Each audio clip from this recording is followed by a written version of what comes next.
Dear Mama Colleen, hello po. Itago mo na lang po ako sa pangalang Tita Kat. Sa ikikwento ko ngayon, masasabi kong iba-iba talaga ang bihis ng pagmamahal. Iba-iba rin ang sakit na pwedeng maidulot nito sa tao. Sa iba, heartbroken for them means kapag sinaktan ka ng taong mahal mo, ipinagpalit ka sa iba after all the efforts na nagawa mo para sa kanya. Tipong sinasabi pa nga ng iba na hindi nila kayang mabuhay nang wala ang taong yun. Para sa iba, ka-OA-yan yun. Pero para sa akin, valid ang nararamdaman nila. Ngayon, I also have my share of pain. Hindi sa love life, hindi sa asawa. Actually, I have a happy family, kompleto. I am blessed with a loyal, loving husband at meron na rin kaming anak. Saan ako nasasaktan?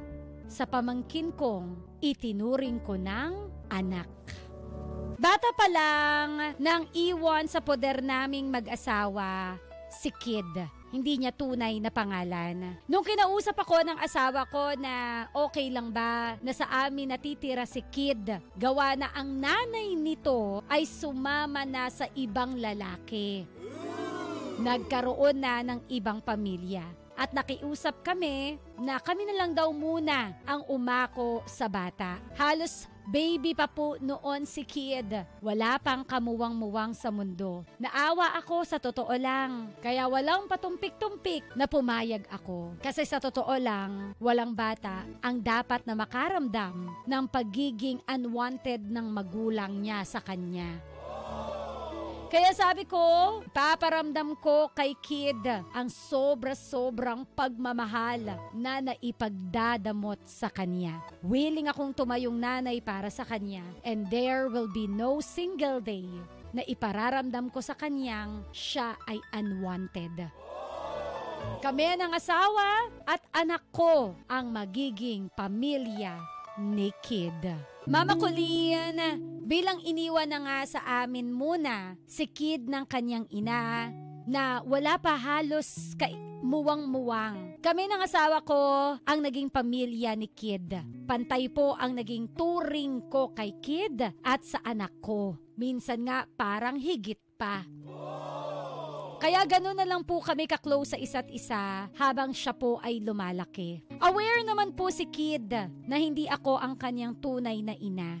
Kahit sobrang bata pa ni Kid noon, halos baby pa, hindi naman namin itinago sa kanya ang katotohanan sa kanyang tunay na pagkatao. Pero habang nagkakaisip siya, dumarating na siya sa point na nag-aasam siya na makasama ang kanyang ina balang araw. Ang kanyang ina na never naming siniraan sa bata. Kaya rin siguro, ganun na lang siya ka-excited na makasama ang kanyang nanay. Ngayong senior high school na po si Kid, natupad na ang pangarap niya, ang makita ang kanyang ina. Makalipas ang maraming taon. Muli po itong nagparamdam sa bata hanggang sa palagi na silang lumalabas na ibibili na ang mga gusto niyang material na bagay. Naaminin ko minsan hindi ko na ibibili o na ibibigay sa kanya gawa na sapat lang ang kita naming mag-asawa. At doon nagsimula na po ang unti-unting paglayo ng loob sa amin ni Kid. Na parang wala akong ginawang mabuti sa kanya habang siya po ay lumalaki. Sabi pa nga ng iba, dati lang, mas close ka pa kay Kid kaysa sa nanay niya. Pero nung nagkaisip na at ibibigay na lahat ng gusto niya, lahat ng luho niya, parang bigla na lang akong nawala sa larawan. Aminin kong labis akong nasasaktan ngayon. Nagseselos? Baka.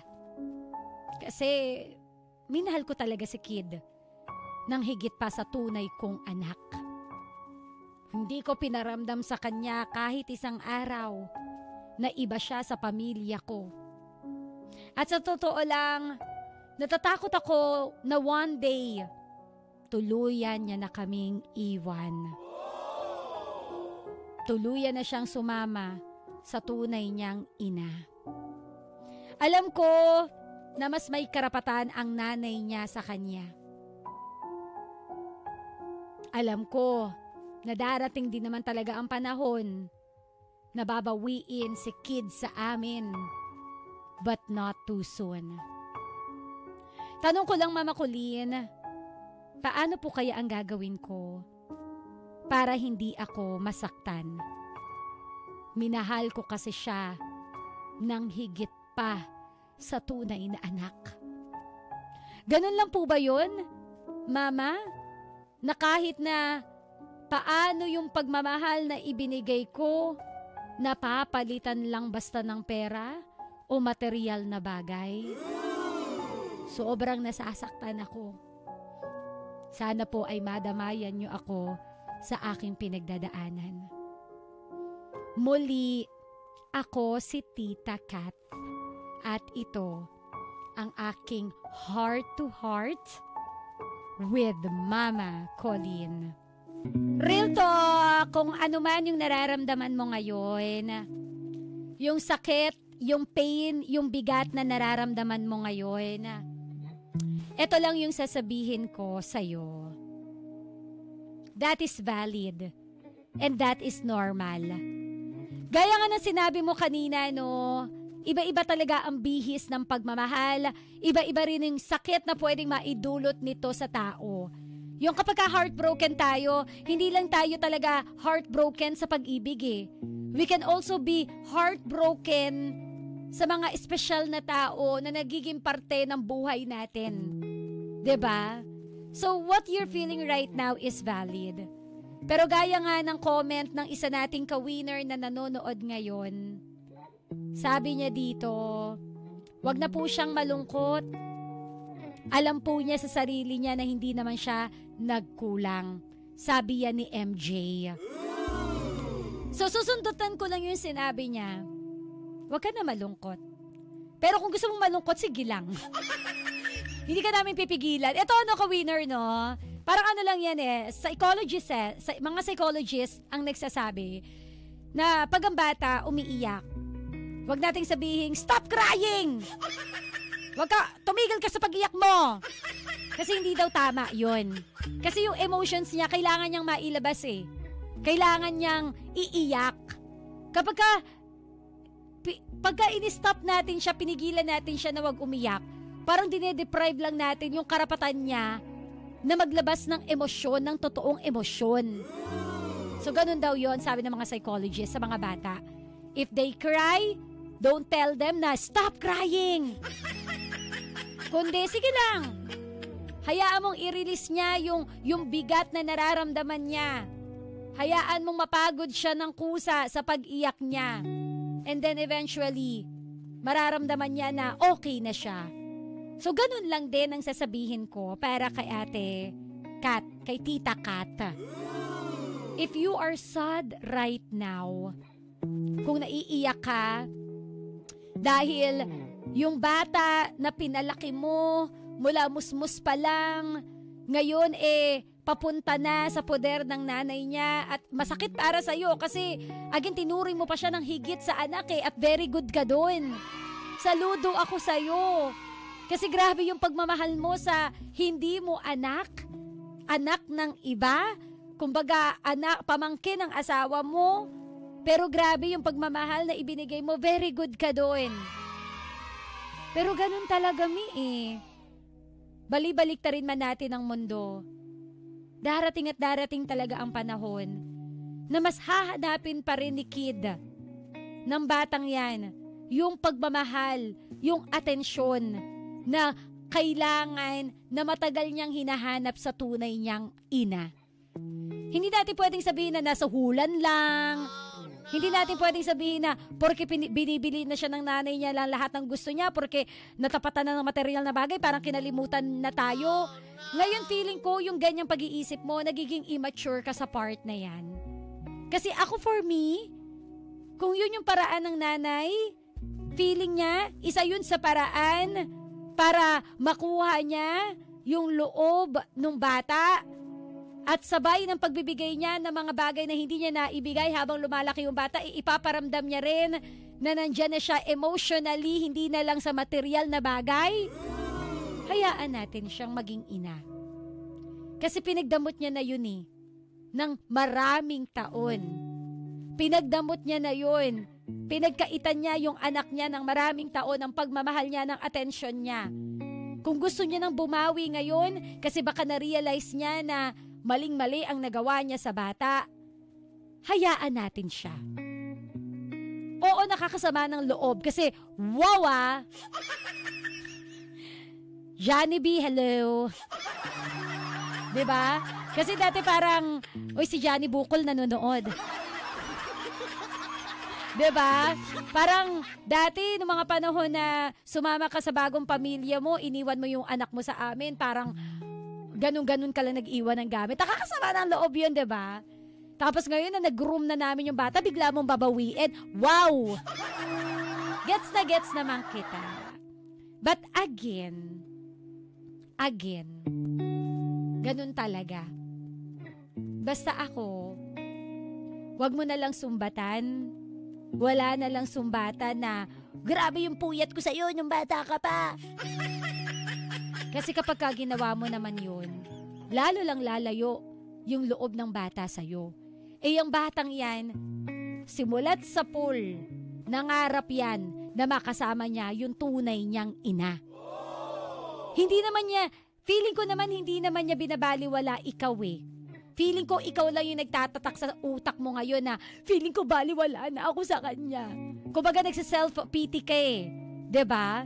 Kumbaga parang kasi talaga parang feeling ko talaga hindi niya na ako mahal. Baka ikaw lang yung nagsisiksik sa utak mo niyan O baka may mga nasasabi ka na hindi maganda na nakikita ka tuloy niyang villain sa kwento ng buhay niya.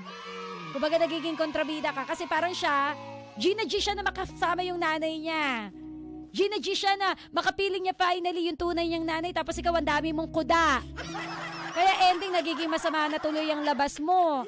Na kung tutuusin, malinis lang naman yung intention mo. Kumbaga ang intention mo lang naman is, alam mo yun, maging mabuting pangalawang nanay sa bata. Again, magkaiba kayo ng directions ngayon. Ikaw ang gusto mo, ang direction mo, ituring na talaga siyang anak. Kasi iniwan siya sa inyo for so many years. Pero siya kasi, ang directions niya, yung makasama muli ang nanay niya. Huwag na tayo magsalita ng, natatapatan po ba talaga ng pera o material na bagay ang pagmamahal? Enough. Let's be mature.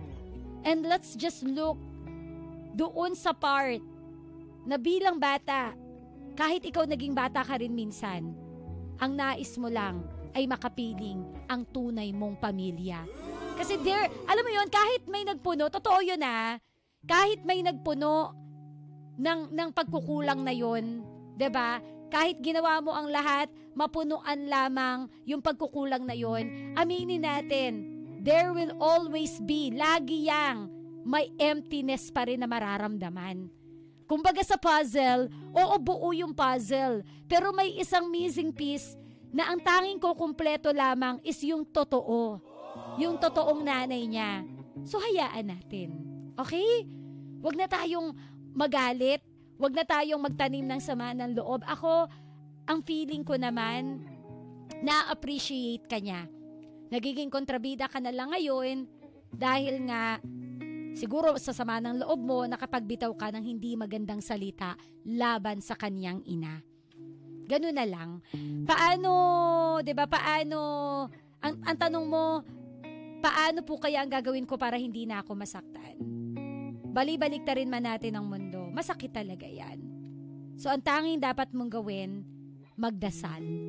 Itaas mo kay Lord at siya na ang bahala kung ano mang reward ang ibabalik niya sa'yo. Alright? So again, I want to thank you dahil, di ba, marami tayo mga storya na yung tumatayong magulang sa bata na iniwan, nagiging minamaltrato yung mga batang yun. Pero ikaw, hindi mo minaltrato ever. You've been a very good tita, mama, sa batang yan. So yun lang. Maraming salamat. Thank you for loving your pamangkin or anak. Okay? So, masakit. Itaas mo kay Lord. Tama na yung pag-iisip ng negatibo. Huwag mo nang alisin mo na sa isip mo na napapalitan ba talaga ng pera o material na bagay ang tunay na pagmamahal? Hayaan mong bumawi yung nanay niya.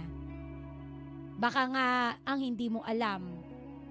Sa mga taon na lumipas na hindi niya kasama yung kanyang anak, araw-araw siyang inuusig ng konsensya. Kaya siguro nangako, nababawi siya sa tamang panahon. And maybe this is the right time para bumawi na siya sa kaniyang anak. Alright? So, ka-winner, yan po ang kwento ni Tita Kat dito sa Heart to Heart with Mama Colleen. Kung meron kang sausaw, speak from your heart. I-text mo na yan sa 0977-7000-915. Once again, this is Heart to Heart with Mama Colleen. Heart to Heart dito sa 91.5 Win Radio.